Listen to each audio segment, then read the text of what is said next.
My wife said she couldn't get pregnant. Now I found out she has a 2-year-old child with another man. I'm a man of 34, and for the past 7 years I thought I was living a pretty normal married life with my wife, Claire. We got married young, right after college, and like most couples we had plans, build a home, start a family, grow old together. But there was always one sore spot in our marriage: kids. For years we tried. Month after month, nothing happened. Eventually, Claire broke down in tears one night and admitted she'd gone to see a doctor on her own. She said the tests confirmed she was infertile. "It's me, not you," she whispered, sobbing into my chest. I held her, told her it didn't matter, that we'd figure out another path: adoption, fostering, or maybe just the two of us forever. I meant it. I loved her. Her infertility wasn't her fault. Except last week, everything I believed about my marriage shattered. I was at the grocery store on a random Tuesday, grabbing milk, when I saw her. A little girl with curly brown hair and Claire's exact blue eyes was sitting in the shopping cart of a man I didn't recognize. She must have been 2,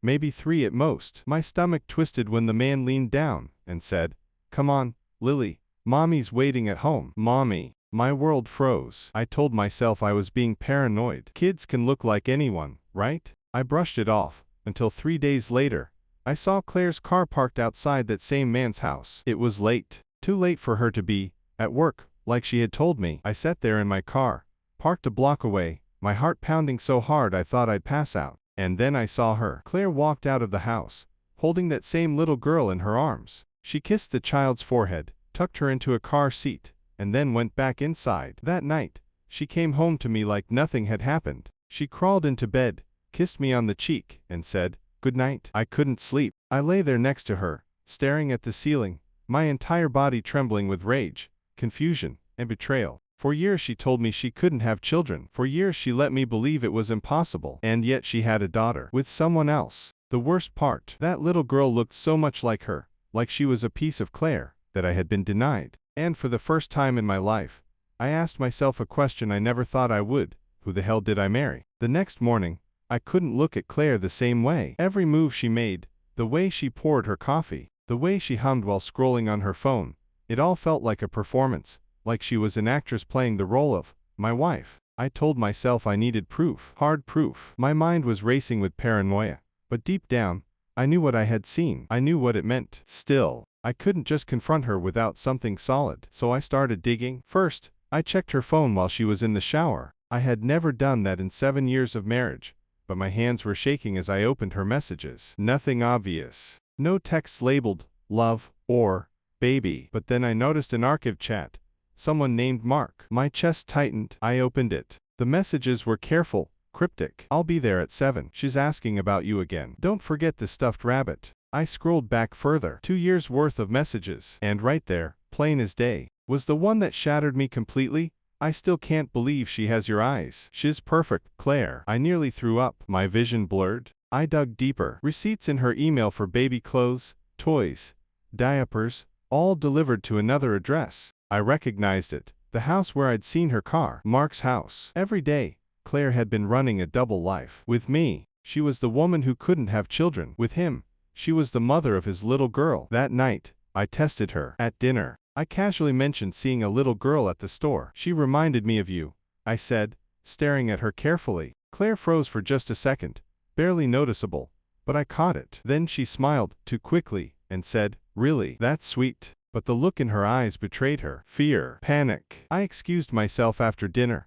went to the bathroom, and sat on the edge of the tub, my hands shaking. My wife wasn't just unfaithful. She wasn't just a liar. She had stolen the very thing I wanted most in the world, fatherhood, and given it to another man. And the question burning in my mind wasn't just why. It was something darker, something I couldn't shake.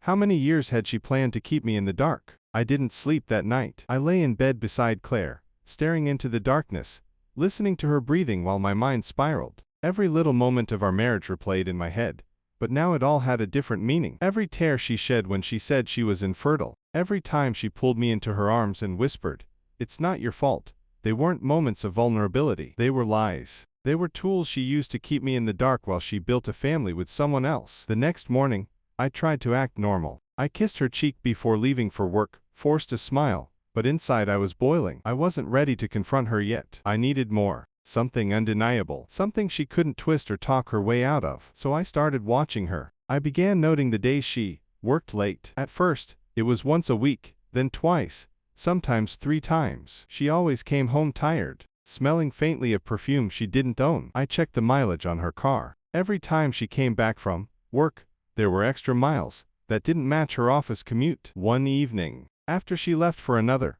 late meeting, I decided to follow her. My heart was pounding the entire drive, my hands gripping the steering wheel so tight they hurt. She drove across town and, sure enough, pulled up right outside Mark's house, the same place where I'd seen her before. But what destroyed me wasn't just seeing her there. It was watching her step out of the car, walk to the front door, and be greeted by that little girl. The child ran straight into her arms, yelling, "Mommy!" And Claire scooped her up, kissed her cheek, and laughed, the kind of laugh she hadn't given me in years. I sat there in the shadows, parked a few houses down, watching my wife play the role of mother, while I had been denied even the chance to be a father. I don't know how long I sat there. My vision was blurred from tears I didn't even realize were falling. But eventually, I forced myself to leave before she spotted me. Back home, I tried to process it all. The rage, the humiliation, the way I'd been living a lie for years. But underneath all of that, there was something worse. A hollow, crushing grief. Because in some twisted way, I realized I wasn't just jealous of Mark. I was jealous of a 2-year-old child. Jealous that she got to call Claire Mommy while I was left in the cold. The next morning, I couldn't help myself. I brought it up again. Over breakfast, I asked casually, "Do you ever think about kids? About what it would have been like if we'd had one?" Claire froze for half a second. She lowered her eyes and muttered, "All the time." But then she looked at me with this sadness, almost rehearsed, and said, "It just wasn't meant to be for us." For us. That was the moment I knew she would never tell me the truth. She was going to live in this lie until the day she died. She was going to keep coming home to me, smiling, playing the role of the infertile wife, while sneaking away to be the perfect mother to Mark's child. And something inside me snapped. If she wasn't going to tell me the truth, then I was going to drag it out of her. No more games. No more pretending. The only question was, how far was I willing to go to expose her double life? I reached a point where the lies were suffocating me. I couldn't keep pretending I didn't know. Every time Claire smiled at me, every time she brushed her hand against mine,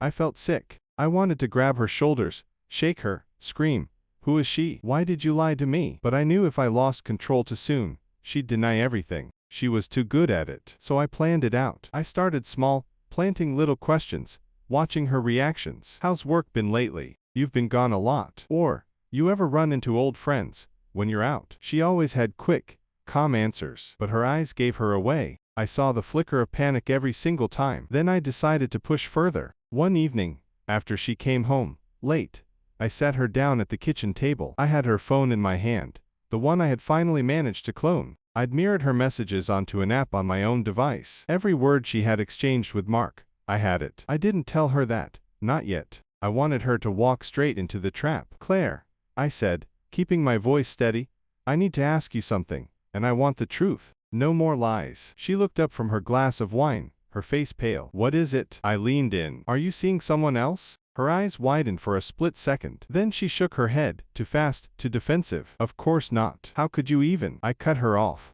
"Don't lie to me. I've seen you, Claire. I know where you've been going." Her lips parted, but no sound came out. She sat there frozen, like a deer in headlights. "You told me you couldn't have children," I continued, my voice breaking despite my effort to stay calm. "And yet, I saw you with her. The little girl who calls you mommy." Claire's face drained of all color. She dropped the glass in her hand, and it shattered on the tile floor. For a long moment, she didn't say a word. Then finally, she whispered, almost inaudibly, "You weren't supposed to find out." That sentence destroyed me more than anything else ever could. Not an apology, not an explanation, just confirmation that she had been living a secret life, and had every intention of keeping me out of it forever. I demanded answers. Who was Mark? Whose child was it? Why had she lied to me for years? At first, she refused. She just sat there, trembling, her hands gripping the edge of the table. But when I pulled out my phone and showed her the messages I had, she broke. Tears streamed down her face. "Yes," she whispered. "She's mine.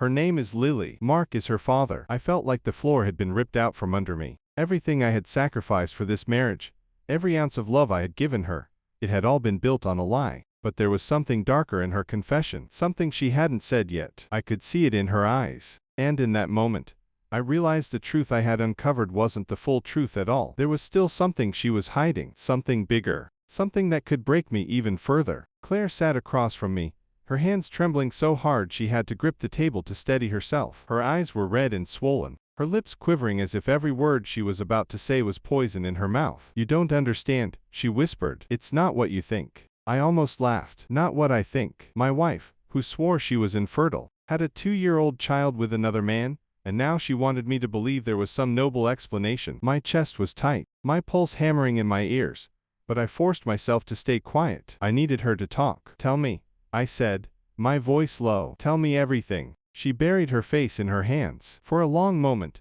the only sound was her broken breathing. Then finally, she said it. "When we first got married, I was pregnant." The words hit me like a physical blow. I shook my head, confused. "Pregnant? But, you told me." "I lied," she said quickly, her voice cracking. "I panicked. I didn't know how to tell you, because the baby wasn't yours." My entire body went cold. She looked up at me, with tears streaming down her cheeks. It was Mark's. It had always been Mark's. I couldn't breathe. My mind reeled back through all those early months of our marriage, the way she'd been nauseous, exhausted, stressed. I thought it was work, or maybe depression. She had been carrying another man's child under my roof, while sleeping in my bed. "You let me believe you couldn't get pregnant," I said, my voice hoarse. "You let me grieve, Claire. You let me think I was broken. I didn't know what else to do," she cried. "I was terrified you'd leave me if you knew the truth. I thought if I told you I was infertile, you'd stop asking, stop hoping. You'd stay with me because you loved me, not because of a child. I thought I could keep my marriage, and keep her too." Her logic was insane, twisted, but I could see that she believed it. "You wanted both lives," I spat. "The devoted wife at home and the secret mother somewhere else. Do you have any idea what that's done to me? To hers?" Her shoulders shook as she sobbed. "I never meant for you to find out. I thought I could keep it separate forever. That she would never need to know you existed, and you would never need to know about her. I was wrong." The silence that followed was unbearable. I stared at this woman I thought I knew, this woman I had built my entire future with, and realized I didn't know her at all. But the worst part wasn't just that she'd betrayed me. It was that, despite the lies, despite the agony ripping me apart, I couldn't stop picturing that little girl, Lily. What did she know? Did she think I was just some stranger? Or worse, did she think Mark was her only father? Something inside me broke open, raw and unfiltered. "I should have been her dad," I whispered, almost to myself. Claire's face crumpled, and she reached for me across the table. "Please, don't say that. Please. She doesn't even know who you are." I jerked back from her touch, my rage boiling over. "Exactly. Because you made sure she wouldn't. You stole that from me." The look on her face told me there was still more, something she hadn't admitted yet. And when she finally opened her mouth, I realized this nightmare wasn't anywhere near over. Because what she told me next didn't just shatter my marriage, it shattered my very identity. I sat there staring at Claire like I was looking at a stranger. The kitchen felt colder than ever, the silence between us so heavy it made my ears ring. I thought I had heard the worst already, that my wife had a secret child with another man. But the way she looked at me in that moment, the fear in her eyes, told me she had been holding back the darkest part. "Say it," I demanded, my voice shaking with fury. "Say everything. No more lies." She opened her mouth, then closed it again, her face crumpling as if she couldn't physically push the words out. She gripped her hands together so tightly her knuckles went white. Then, finally, she whispered, "You were never supposed to know the truth about yourself." My stomach dropped. What the hell does that mean? She looked at me like she was about to destroy me, like she was carrying a bomb in her chest. "You can't have children. Not because of me. Because of you. You're sterile." I blinked, completely thrown. "What? No, that's not. I tested you. Years ago." She cut me off, her voice trembling. "Do you remember when you went to the doctor for that routine checkup? I stole the sample from the lab. I needed to know why we weren't conceiving. I had it tested behind your back. The results said you couldn't father a child." The air was sucked out of the room. I froze, unable to process her words. "You what?" My voice cracked. She nodded, tears pouring down her face. "I didn't know how to tell you. You wanted kids so badly. You always talked about having a son to throw a ball with, or a daughter to take to the park. I couldn't break you like that, so I lied. I told you I was the problem. I thought I was protecting you." Her words cut me deeper than any knife could. She had stolen my choice, my right to even know the truth about my own body. She'd let me carry the shame of infertility, that wasn't even mine to bear, while she slipped away to another man, who gave her exactly what I couldn't. I felt sick. My hands were trembling so violently I had to grip the edge of the table. "You tested me without my consent. You lied for years. You let me think I was broken, when all along, you knew. She sobbed, clutching her face. I thought it was mercy. I thought it would spare you. No, I hissed. It spared you, because then you could run to Mark and have his baby without me ever questioning it. You made me the fool. You made me grieve for something that was never even possible. My whole world shattered in that moment. My marriage, my future, my identity as a man, it all collapsed. I wasn't just betrayed. I was robbed. Robbed of the truth, robbed of the life I thought I had, robbed of the fatherhood I dreamed about every single day. And then, the cruelest thought hit me. That little girl, Lily, the only child in Claire's life, the only child she would ever have, was proof of everything I could never give her, proof that I had been replaced in every way that mattered. I pushed back from the table, my chair scraping hard against the floor. You've destroyed me, I whispered. Do you even understand that? Claire crawled across the floor, trying to grab my leg, begging through sobs. Please, don't leave me. Please. We can fix this. We can adopt. We can adopt. I snapped, yanking my leg away. After everything, after years of deceit, you don't get to talk about family anymore. You chose yours with Mark. You chose her. You left me with nothing. For the first time, I saw something shift in her. Not sadness, not regret, fear. Fear that she was about to lose the double life she had worked so hard to protect. And that's when I realized I wasn't the only one she'd been lying to. Because if she had kept this secret from me for years, who else had she lied to? Mark, her family, even Lily herself. The truth wasn't just between us anymore. It was a bomb waiting to detonate. And if I set it off, it wouldn't just destroy my marriage. It would destroy everything. I don't think I've ever experienced silence as loud as the one that followed Claire's confession. My ears were ringing. My chest was heaving, and my hands wouldn't stop shaking. I kept replaying her words in my head, over and over, like a broken record.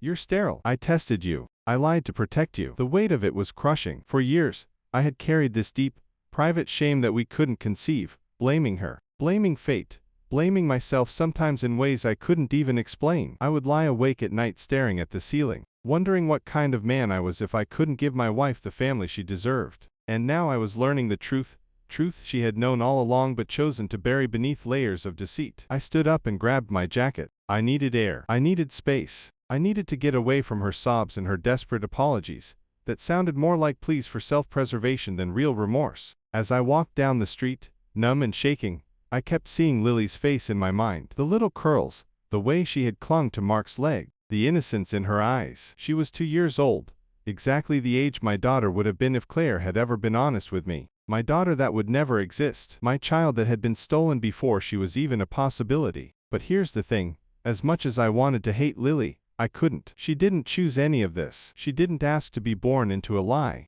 to be the living embodiment of my wife's betrayal. She was just a little girl, innocent, unknowing, loved by her father, and lied to by her mother. And the more I thought about her, the more a different kind of rage grew inside me. Not just at Claire, not just at Mark, but at the sheer audacity of both of them to think they could play God with people's lives. Claire had stolen my right to know myself, to make choices about my future. Mark had been part of this, knowingly or not. And now they were building a happy little family, on top of my grief and humiliation. I couldn't keep this secret. Not anymore. The next evening, Claire's parents invited us for dinner. It was a monthly thing, something I had always enjoyed in the past, back when I thought I belonged to a normal, functioning family. This time, I decided to go, not to play along, not to pretend, but to expose the truth. When we arrived, Claire was stiff, pale, her hand clutching mine like a vice. She knew what I was capable of now. She knew I wasn't going to sit quietly anymore. Her parents welcomed us warmly, smiling, asking about work,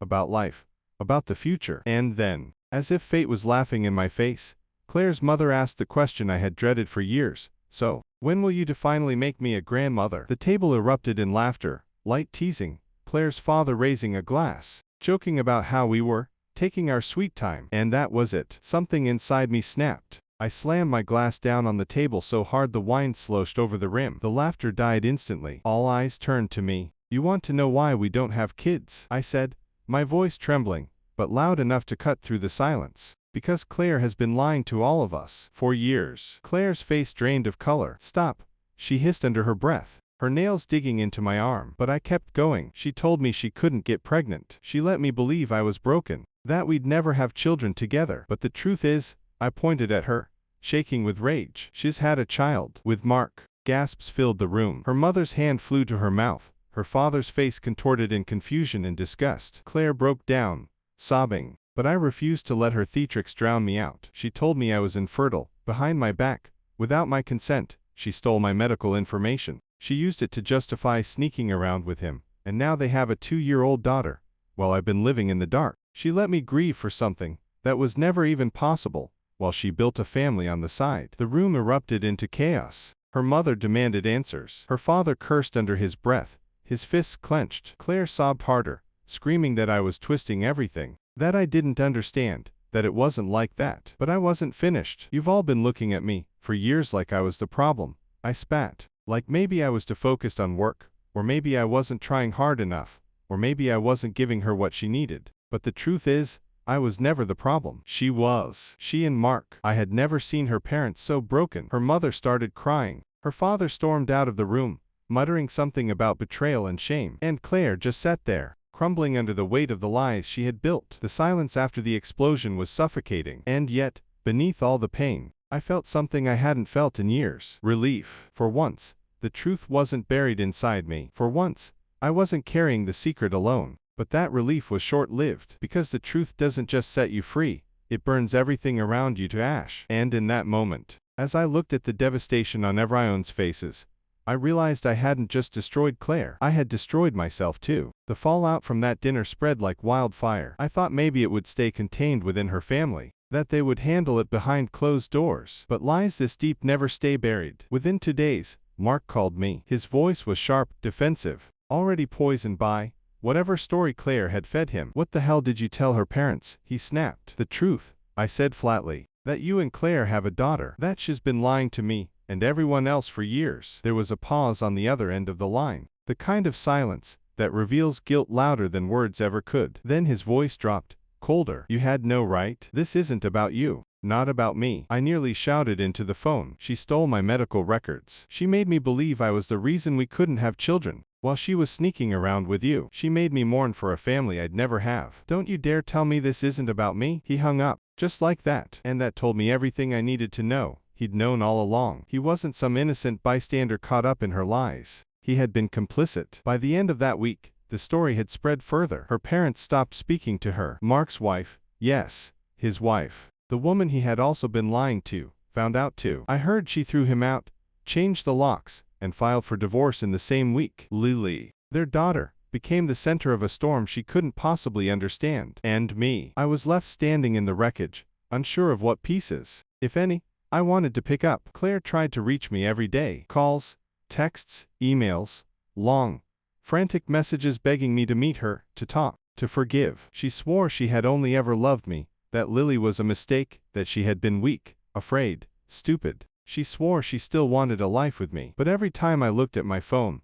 I felt nothing but rage. Because love isn't supposed to feel like this. Love isn't supposed to make you feel small, humiliated, gutted from the inside out. One night, she showed up at my apartment. She must have begged my landlord to let her in because I found her sitting on the floor outside my door, mascara running down her cheeks, holding a crumpled photograph of us from years ago. We looked so young in that picture, so full of plans, so convinced the world was ours. I can't lose you, she whispered when I opened the door. You're my husband. We can fix this. I stared at her for what felt like forever. I wanted to scream at her, to tell her she had already lost me the moment she chose deception over honesty. But the truth was, I didn't even have the strength anymore. Fix this, I finally said. My voice was quiet, but I could see the words hit her harder than if I'd shouted. There's no fixing this. You killed us the moment you decided my right to the truth was less important than your comfort. You let me grieve for something I never could have. While you built a family with him, you don't get forgiveness for that. You don't get me back. Her sobs echoed down the hall as I closed the door. And for the first time in years,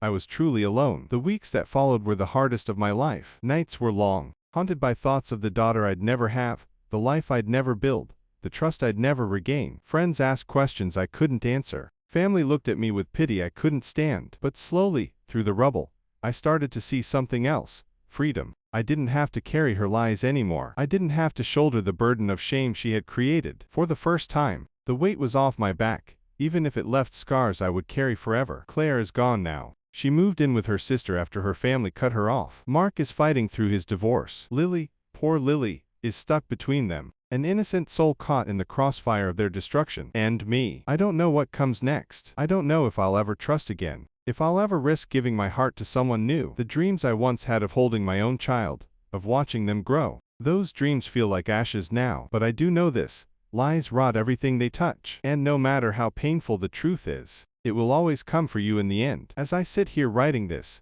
I can't help but feel like my life has been split in two, before the truth, and after it. And in the after, I'm left with nothing but questions. Did I ever really know her? Was anything we had ever real? Or was it all just one long, elaborate performance to protect a secret she never had the courage to face? I don't know if I'll ever have the answers. All I know is this. I don't recognize the man I was when I loved her, and I don't know who I'm supposed to be now. I don't know what to do anymore. Follow me for more stories.